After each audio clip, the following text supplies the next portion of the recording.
I watched last night. I watched Hillary Clinton. What a sad situation. And I watched last night as the network said, it was all right, it was good, they were fine. And then I watched this morning. It was unbelievable. It was so wonderful. It wasn't wonderful, folks. And it was all cliches. You know, they used a little tweet, one on me, about tweet. And she said something about the campaign. Donald Trump doesn't know how to campaign, something like that. I just beat 16 people, and I'm beating her. I'll tell you what. I liked the Republican convention better. I did. I liked it better. I've been nice. But after watching that performance last night, such lies, I don't have to be so nice anymore. I'm taking the gloves off, right? Yes? Take the gloves off. Take the gloves off. He's not kidding around now, says Donald Trump. Also, Fox has learned, and this is breaking news, that the FBI is now investigating an apparent cyber attack on the Clinton campaign. Well, here to react to it all is the Republican National Committee Chairman, Reince Priebus, who joins us live.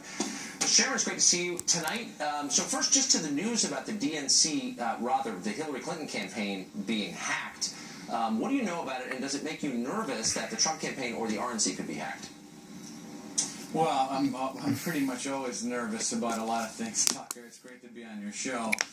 It's unclear whether the one hack on the DNC was on the same platform as the DCCC and the Clinton campaign. So that's what folks are trying to figure out, whether this was just one big hack that affected everybody, or if these were separate hack jobs on a similar type of similar passcode, similar approach on each of them, and we don't know that either at the RNC, and we're obviously checking our own servers and having various folks come in. So far, we seem to feel pretty clean so right now, but you never know. I mean, there's so many different ways to get this stuff done that you just don't know, but we're feeling that we're okay. But it doesn't mean that we don't think it's, pathetic that this is happening to others. We don't wish this on anyone, by the way. No, you don't. Might be time to revert to communicating by Post-it note. So nobody's watching the Hillary campaign more closely than you are. Presumably you watched all the speeches at the DNC.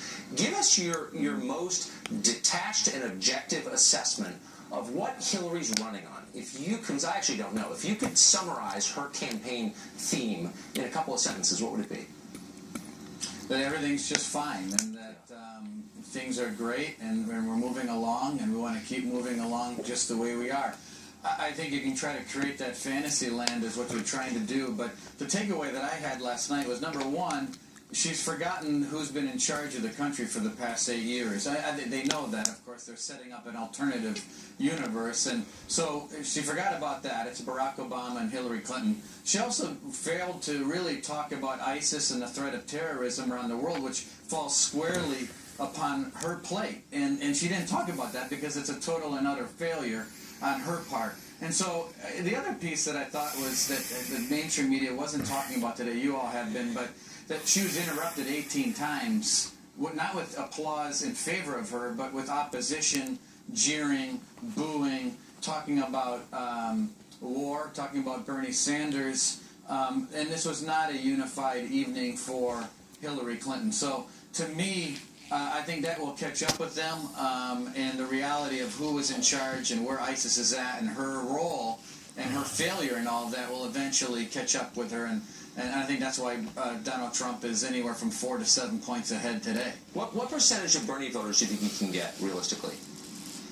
It's hard to tell. I mean, obviously not many of the delegates, but man alive, you'd think from the sound of it, some of them would come to Trump. But look, if he can get 10 to 15% of those people that have had it with Washington and looked at Bernie Sanders as a guy that was just going to shake up the system, that would be a victory for Donald Trump, and I don't think he can lose if he gets 10 to 15% of those voters. And so that's what they are. They're just mad. Like a lot of the folks that are supporting Donald Trump, and they're rightfully so, they're mad at the fact that people have been lying to them for all these years, and they've had it, and they have a vehicle to punch Washington in the nose, and part of that support has that attitude, and that's on the Bernie Sanders side too. So one thing I noticed sitting through a week of the Democratic Convention is, so Hillary faces a threat from the left, Bernie Sanders, and she marshals to her side every famous Democrat you have ever heard of, ever. Former president, obviously her husband, but I mean every just official and poobah. Donald Trump, abandoned basically by the Republican establishment, by John Kasich, by Jeb Bush, the list goes on. If he loses, do you think that Trump voters will have a right to look at people like Kasich and Jeb Bush and say, Hillary's in the White House in part because you didn't help? Well, I don't think that's going to last long, Tucker. Maybe I'm just an eternal optimist. I think they will be on board. Look, at 90% of the Republicans are on board. You have a handful of people that aren't. They should be on board. They have agreed to be on board. They're not on board. They should get on board. But, you know, I actually think that when you look at these two parties right now, you have two huge change movements happening within both parties. The difference is that the Republican Party has chosen the change movement candidate in Donald Trump. The Democrats chose the status quo entity in their party. I think it's going to come to roost. I think they're going to lose support. And I think that ultimately these elections, national cultural votes, are about movements. They're not about standing still. And that's why I think Donald Trump will win in November. They are dynamic for sure. Reince Priebus, man with the toughest job in the world. It's great to see you tonight. Thanks for doing this. Well, here with more reaction, the creator of the new movie Hillary's America, the best-selling author Dinesh D'Souza, and Fox News contributor Herman Cain both join us. It's great to see you. So Dinesh, the stat just came out that the networks, the broadcast networks, devoted vastly more time, 15 to 30 minutes extra